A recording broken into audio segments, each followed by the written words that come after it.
السلام علیکم فرینڈز، میں ہوں بلال اور آپ دیکھ رہے ہیں ابابیل یوٹیوب چینل۔ دوستو، لاکہیڈ F-104 اسٹار فائٹر ایک single engine supersonic interceptor aircraft ہے جو کہ امریکہ نے کولڈ وار کے دوران بنایا تھا۔ اس طیارے کی پہلی پرواز 1954 میں ہوئی اور 1958 میں امریکہ نے اسے اپنے فضائی بیڑے میں شامل کیا۔ یہ دنیا کا پہلا پروڈکشن ایئر کرافٹ تھا جس کی سپیڈ 2 ماک تک تھی، یعنی آواز کی رفتار سے 2 گنا زیادہ، اور یہ وہ پہلا طیارہ تھا جو اس وقت 1,00,000 فیٹ کی اونچائی تک پرواز کر سکتا تھا۔ اس اسٹار فائٹر نے ایئر سپیڈ، الٹیٹیوڈ اور ٹائم آف کلائمب میں کئی ریکارڈز بنائے تھے، یعنی یہ وہ پہلا طیارہ تھا جس کے پاس ایک ہی وقت میں 3 مختلف کیٹیگریز کے ریکارڈ تھے۔ دوستو، یہی وہ پہلا طیارہ تھا جس پر سب سے پہلے M61 وولکن آٹو کینن اور پہلی دفعہ AIM-9 سائیڈ وائنڈر میزائل نصب کیا گیا تھا۔ جہاں اس طیارے میں بہت سی خوبیاں تھیں، وہیں کچھ خامیاں بھی تھیں، جیسا کہ جہاں اس کے ونگز ایکسیلنٹ سپر سونک اور ہائی سپیڈ لو الٹیٹیوڈ پرفارمنس دے رہے تھے، وہیں اس کے ونگز ٹرننگ کیپیبلٹیز اور ہائی لینڈنگ سپیڈ میں تھوڑا پور تھے۔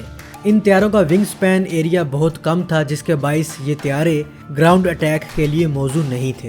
نیٹو ممالک کے بعد پاکستان وہ پہلا ملک تھا جسے 1961 میں 12 F-104A اسٹار فائٹر اور 2 F-104B اسٹار فائٹر دیے گئے تھے۔ پاک ایئر فورس کی ریکویسٹ پر امریکہ نے ان طیاروں پر دوبارہ M61 20 mm گن فٹ کی تھی، جو کہ کورین وار کے دوران امریکہ نے ڈسمینٹل کر دی تھی۔ پاک ایئر فورس کی صرف ایک ہی یونٹ کو ان اسٹار فائٹرز طیاروں سے اکوپ کیا گیا تھا، جو کہ نمبر 9 اسکواڈن تھی۔ یہی یونٹ آج F-16 طیارے اڑا رہی ہے۔ 1965 کی جنگ کے دوران ہائی الٹیٹیوڈ انٹرسیپٹرز اور ہائیسٹ فائٹنگ رول کے لیے پاک ایئر فورس کا دار و مدار F-104 طیاروں پر تھا، اور باقاعدہ جنگ شروع ہونے سے پہلے ہی اسٹار فائٹر نے ایک انڈین فولینڈ نیٹ طیارے کو سرنڈر کروایا اور اسے زبردستی لینڈ کرنے پر مجبور کیا، اور اس طیارے کو پسرور ایئر فیلڈ پر لینڈ کروایا گیا۔ اس انڈین طیارے کے پائلٹ کا نام اسکواڈرن لیڈر برجپال سنگھ تھا، جو کہ جنگی قیدی بنے۔ 6 ستمبر کو انڈین ایئر فورس نے 4 مسٹیریئر طیارے پاکستان کے گھگر ریلوے اسٹیشن پر اٹیک کرنے کے لیے بھیجے، جنہوں نے گھگر ریلوے اسٹیشن پر کھڑی پیسنجر ٹرین پر بھی کئی اٹیک کیے۔ اسی وقت 2 اسٹار فائٹر گشت پر تھے، اور اطلاع ملنے پر یہ اسٹار فائٹر طیارے بھی انڈین طیاروں کی طرف بڑھے، لیکن راستے میں ہی ایک طیارے کو مجبوراً واپس آنا پڑا کیونکہ اس کا ریڈیو فیلئر ہو چکا تھا، لیکن دوسرا طیارہ جسے flight lieutenant Aftab Alam Khan fly کر رہے تھے تیزی سے آگے بڑھتے رہے۔ یہ سپر سونک اسٹار فائٹر جب تیزی سے انڈیا کے مسٹیئر طیاروں کے فارمیشن سے گزرا تو انڈین طیاروں کی فارمیشن فوراً بکھر گئی۔ زمین سے 50 فیٹ کی اونچائی پر رہتے ہوئے انڈین طیاروں نے بھاگنے کی کوشش کی، لیکن انڈین مسٹیئر طیاروں کی سپیڈ بمشکل 1 ماک تھی، جبکہ اسٹار فائٹر کی سپیڈ اس سے ڈبل تھی۔ آفتاب عالم خان نے سائیڈ وائنڈر میزائل فائر کر کے انڈیا کے ایک طیارے کو تباہ کر دیا، اور اسی انڈین طیارے کے زمین بوس ہونے کے ساتھ ہی آفتاب عالم وہ پہلے پائلٹ بن گئے جنہوں نے ماک 2 کی سپیڈ والے طیارے کو اڑاتے ہوئے پہلی ایئر وکٹری حاصل کی، یعنی یہ وہ پہلا ماک 2 طیارہ تھا جس نے پہلی ایئر وکٹری حاصل کی۔ دوستو، یاد رہے آج بھی بہت کم طیارے ماک 2 کی سپیڈ رکھتے ہیں، جبکہ یہ بات ہو رہی ہے 1965 کی۔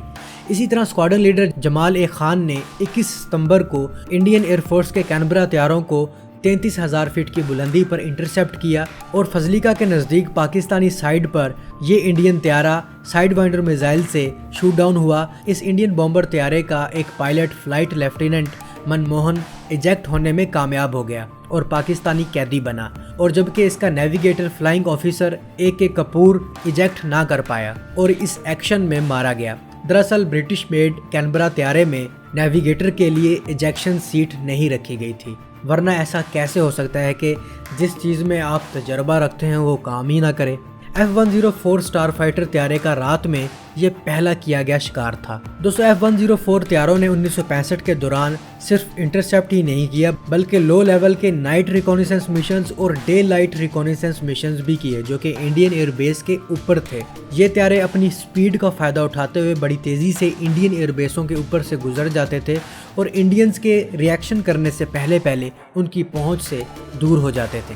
دوستو F-104 طیاروں نے صرف بارڈر کے نزدیک ہی نہیں بلکہ انڈیا کے بہت اندر تک فوٹوگرافک مشن کیے، اور یہ مشن کسی خودکشی سے کم نہیں تھے۔ 1965 کی پوری جنگ میں پاکستان کا صرف ایک ہی F-104 star fighter shoot down ہوا، جس کے pilot flight lieutenant Ajmal Khan تھے۔ یہ وہی طیارہ تھا جس میں ریڈیو فیلئر آ گیا تھا۔ اگلے دن 7 ستمبر کو یہ طیارہ سرگودا کی طرف بڑھتے ہوئے انڈین طیاروں سے مقابلہ کرنے کے لیے گیا۔ اس کامبیٹ میں امجد خان نے اپنا طیارہ انڈین طیارے کے پیچھے لگاتے ہوئے میزائل فائر کیا، لیکن یہ میزائل طیارے کو نہیں لگا بلکہ گراؤنڈ پر جا لگا، جس کے بعد انڈین طیارے نے اسٹار فائٹر پر سٹرائکس کی، جس سے یہ طیارہ تباہ ہو گیا، لیکن امجد خان بیل آؤٹ کرنے میں کامیاب ہوئے اور سیفلی بیس پر پہنچ گئے۔ 1971 کی جنگ میں اسٹار فائٹرز نے پہلے سے زیادہ انڈیا پر سٹرائکس کی اور بہت اندر جا کر سٹرائکس کی۔ ان ڈیپ پینیٹریشنز میں انڈیا کی ایئر فیلڈز اور ریڈارز بھی شامل تھے۔ 2 F-104 طیاروں نے امرتسر اور فرید کوٹ ریڈار بھی تباہ کیے۔ فرید کوٹ ریڈار پر اٹیک کرنے والے پائلٹ کا نام ونگ کمانڈر عارف اقبال تھا، جنہوں نے صرف انڈیا کا ریڈار ہی نہیں بلکہ انڈیا کا ایک کرشک طیارہ بھی تباہ کیا۔ 4 دسمبر کو اسکواڈرن لیڈر امان اللہ اور راشد بھٹی نے اسٹار فائٹر سے امرتسر ریڈار پر اٹیک کیا، اور اسی دوران انڈیا کی طرف سے مزاحمت کرنے والے ایک نیٹ طیارے اور ایک Su-7 طیارے کو بھی شوٹ ڈاؤن کیا۔ 8 دسمبر کو منظور بخاری نے اسٹار فائٹر سے انڈین ایئر فورس کے کینبرا طیارے کو شوٹ کیا۔ 10 دسمبر کو ونگ کمانڈر عارف اقبال نے Indian harbour of Okha per attack کیا اور اسی دوران انڈین نیوی کا الائز ایئر کرافٹ مار گرایا۔ پاکستان کے اس F-104 اسٹار فائٹر کی پھرتی، اس کی کارکردگی اور اس کی دھندناتے ہوئے انڈیا کے بہت اندر تک جا کر حملہ کرنے کی صلاحیت کو دیکھتے ہوئے انڈین ایئر فورس نے اس طیارے کو بدماش طیارے کا نام دیا تھا، جس کا ذکر جگن موہن اور سمیر چوپڑا کی کتاب دی انڈین پاکستان ایئر وار میں بھی کیا گیا ہے۔ دوستو، پاکستان کو اپنا یہ طیارہ بہت جلد ریٹائر کرنا پڑا، کیونکہ 1965 کی جنگ کے بعد امریکہ نے انڈیا اور پاکستان پر پابندیاں لگا دی تھیں، جس کی وجہ سے F-104 اسٹار فائٹر کے سپیئر پارٹس بھی پاکستان کو دینے سے انکار کر دیا گیا تھا، لیکن پھر بھی پاکستان نے 1972 تک اس طیارے کو سروس میں شامل کیے رکھا، جس کے بعد اسے ریٹائر کر دیا گیا۔